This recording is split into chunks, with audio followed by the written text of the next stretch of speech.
Well, of course, Paul Nicholls goes in search of another Grand National win this year, and he's going to have a very strong team, and part of that team could be Bravemansgame, a horse who's won King George's and never seems to run a bad race, but perhaps even second in a Gold Cup, perhaps doesn't quite have that star quality. But what we do know, and certainly Paul Nicholls is suggesting, he should have no problems dealing with the extended trip of a Grand National. We know he's a great solid jumper, so Bravemansgame is going to go with a serious chance to really put a gloss on his career, which has been pretty good. But if he goes on to win the Grand National, which is not beyond the wit of man, according to Paul Nicholls, then Bravemansgame will cement himself in jumping history. But he's got a tough ask this year, and here is Bravemansgame, maybe this year's national winner. To qualify for Aintree, and that's why the guys bought him, he has to run in one more chase before March 18th. And at the moment, we're going to go to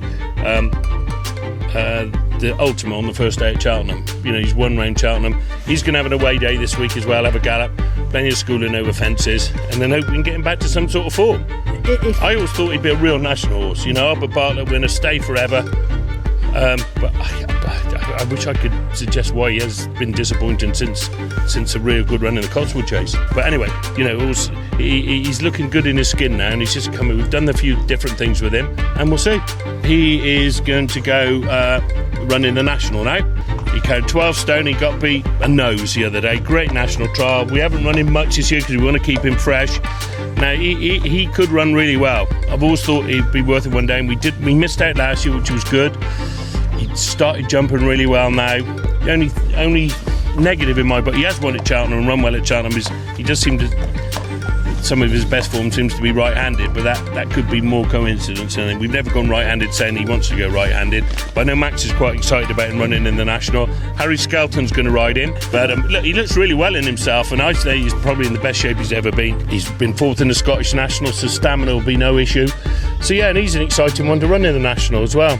But actually, he's run some fantastic races. He was second in the Old Roan. He was second at Ascot with 12 stone at handicap about 3 weeks ago, a month ago, and then he was second in the Denman Chase. Great horse, you know, gives the owners a lot of fun, but he hasn't quite got his head in front for a while. But he's always right on the limit of a handicap mark, or in his graded races, it's quite tough for him. He's again going to run in the National. And I give the guys a great day out, but he's the sort of, I think Freddie Ginger will ride him, he gets on well with him. If he takes to it and likes it, again, like Bravemansgame, he could love it. You know, he's got all ability in the world to travel well in the race, so he won't be like outpaced, and he'll definitely jump for fun. They always used to say you needed a 2.5 mile horse to win a national. Well, he is that. Awesome performance at Ascot the other day. Lots of people ask me why you don't run him in the Ryanair. Well, we've always thought Cheltenham might not suit him, and we had him.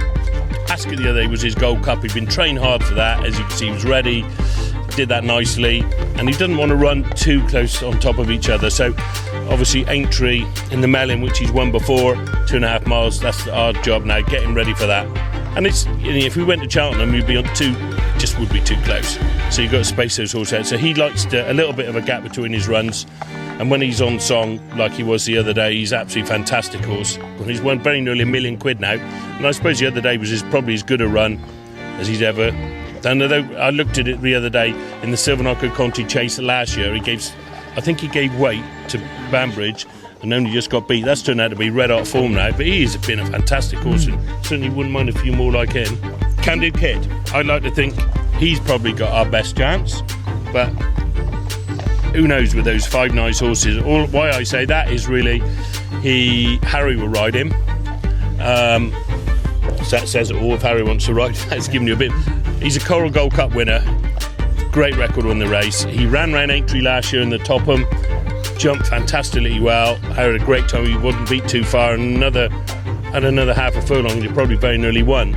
So I'd say to Harry then, 2 targets next year, Coral Gold Cup and National. But we've done 1 already, and that was the first time out, and then he's off to Aintree now. Big strong horse, jumps well, very relaxed, plenty of stamina, as we saw in the I keep wanting to call it the Hennessy, but you know what I mean. And I purposely haven't run him since then. I didn't want to go up any more weights. If he ran in a Gold Cup one day, it wouldn't surprise me. But yeah, to me, he's got a lot about him that suggests that he could run a big race.